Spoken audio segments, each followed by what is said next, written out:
What's going on, world? This video here is coming from a place of anger, and it's also coming from a place of fear and uncertainty.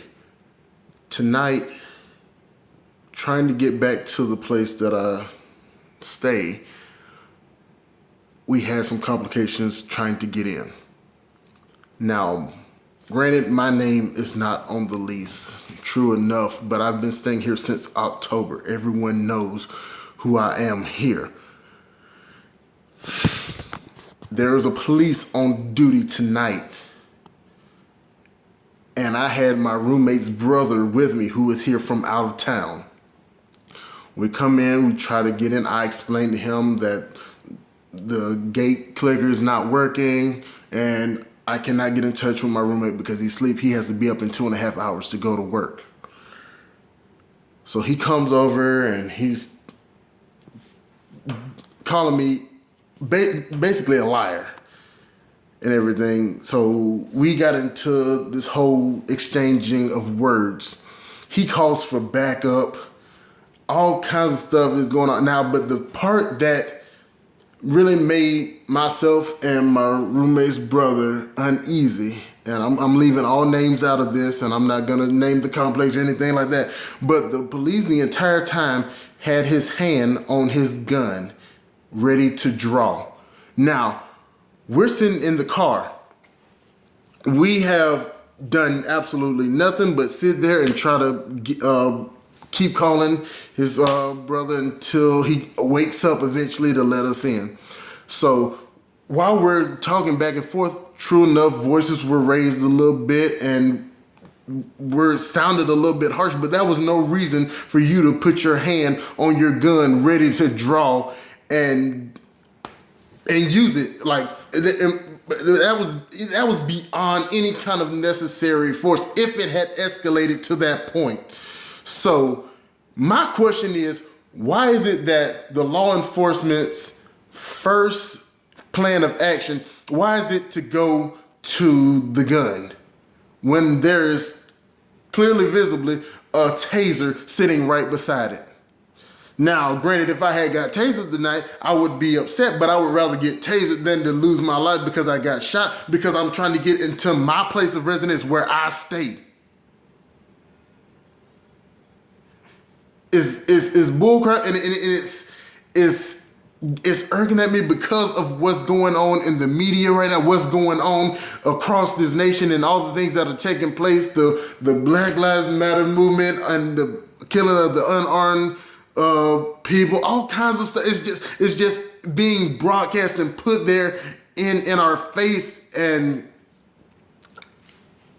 I was always one to try to look at it from both sides of the spectrum. You look at it from the police side of you, look at it from the family side of you. I tried to look at it all. But after going through what I went through tonight and being forced on one side of the fence,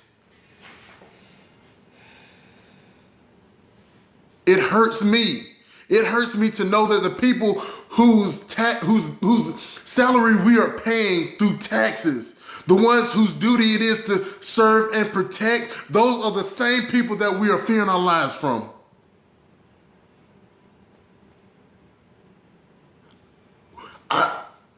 We say America the great, the land of the free, home of the brave. We're not free.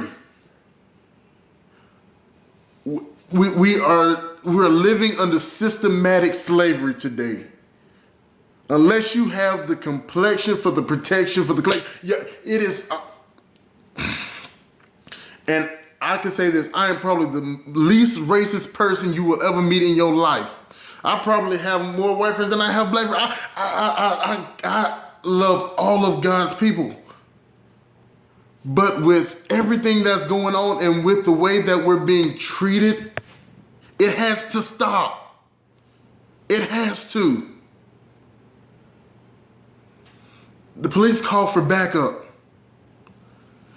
When his backup got there, we were like, well, why can't you follow us in so we can go wake him up? And he will vouch for us that this is our place of residence and he's here visiting. Why can't we do that?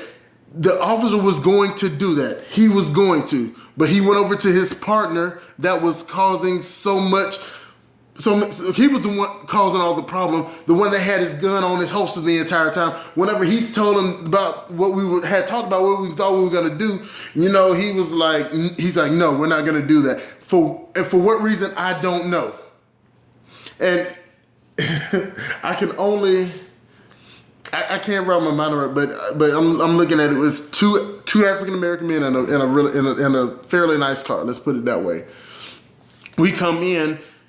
And he's talking, he's saying this, he's saying that, or whatever. He said, for all I know, y'all could be two gangsters coming to y'all beefing and all this other kind of stuff. And whenever he said that, it cleared in my mind, like, why is it that why do we have to be beefing? Because we're black? Why is it that we're coming in here trying to cause problems? Now, granted, if it had been a car full of some of our lighter skinned brothers, the situation might have been handled completely different.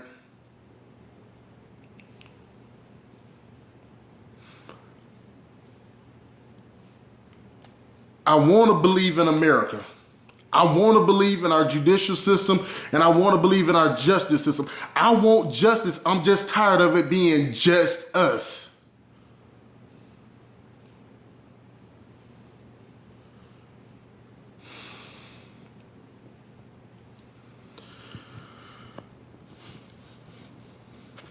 The only answer only thing we can do, we have to pray. We have to give this nation back to God and let Him take care of it, because it's not going to change. All my life, I've gone through, just until you give me a reason not to trust you, I'm not going to not trust you. But giving with the state that the world is in right now and everything that is going on, as I get older, the more I see the world for what it really is.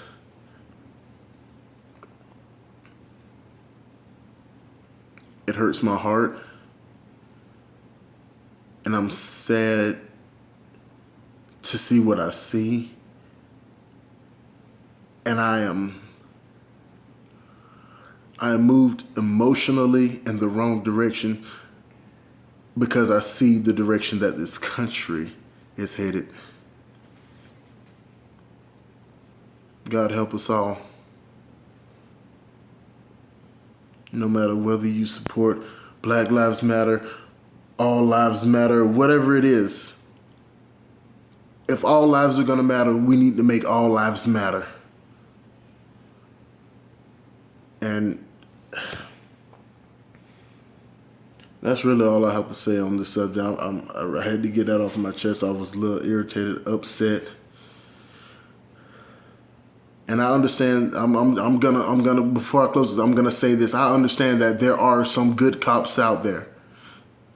Actually, I would say that the majority of cops are good, but there are a few that take their job completely too seriously, and they become overrun and corrupt with power.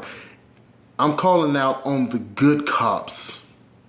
I'm calling out on the good cops who follow that oath that they took to serve and protect whenever they passed through the academy and graduated, whatever it was. I'm calling on you to stand up and make things right within the law enforcement, because they say it only takes one apple to spoil the entire bag. And what we're seeing portrayed today is coming from a handful of bad apples. We need for those good cops, those good apples that are still left in the bunch, to rise up and stand against those who are overusing and abusing their power, and think that it is necessary to draw your gun at any given moment for something as simple as, if we had come through together, it would have been at worst trespassing. which we weren't. We were still on public property.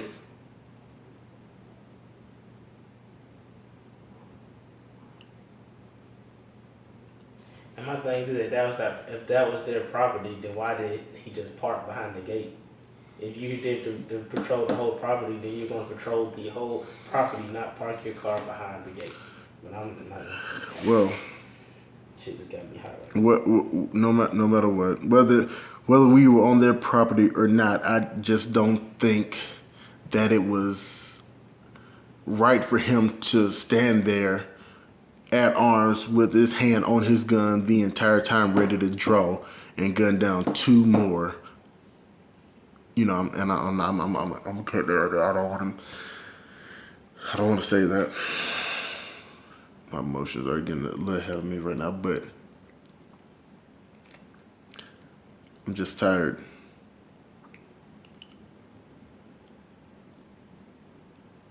I'm tired because of what we're seeing, what's going on,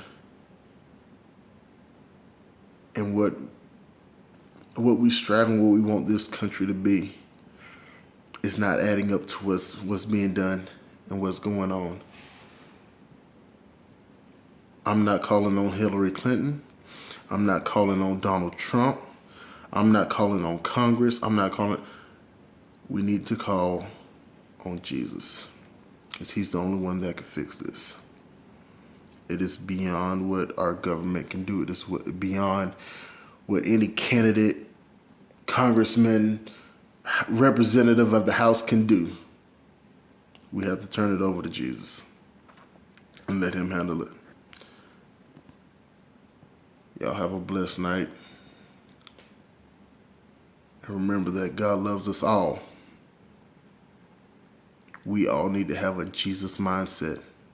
Red, yellow, black, white, green, blue, purple, Asian, Hispanic, African American, Haitian, whatever you want to identify yourself. We are all equal in God's eye. Might not be in man's eye, but we are all equal.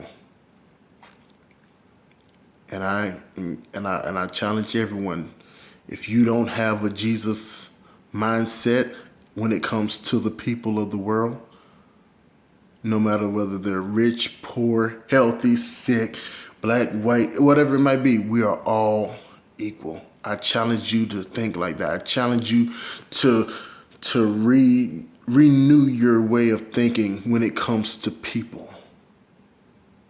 Because we're not all bad. We're not all good.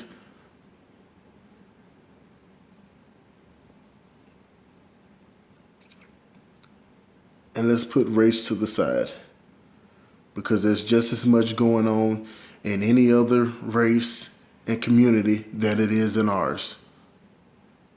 We hear about, you hear people say, oh, well, we can't talk about Black Lives Matter. What about black on black crime? True, there is black on black crime, but when's the last time you heard of white on white crime? Or when's the last time you heard of Hispanic on Hispanic crime or Asian on Asian crime? You haven't.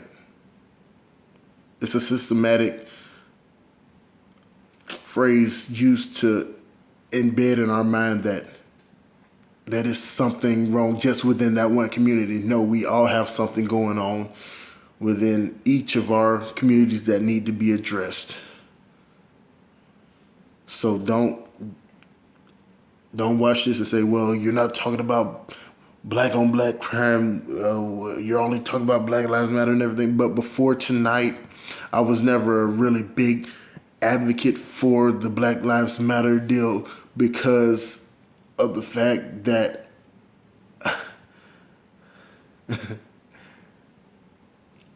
I felt as though there was more that we could do as a race that could help in this. But now, after going through it myself and not having done anything, and it having been completely just my complexion that caused things to escalate the way they did tonight, leads me to believe that there's not anything that we can do because whenever I wake up tomorrow, I'm still gonna be black. I can't do anything about that.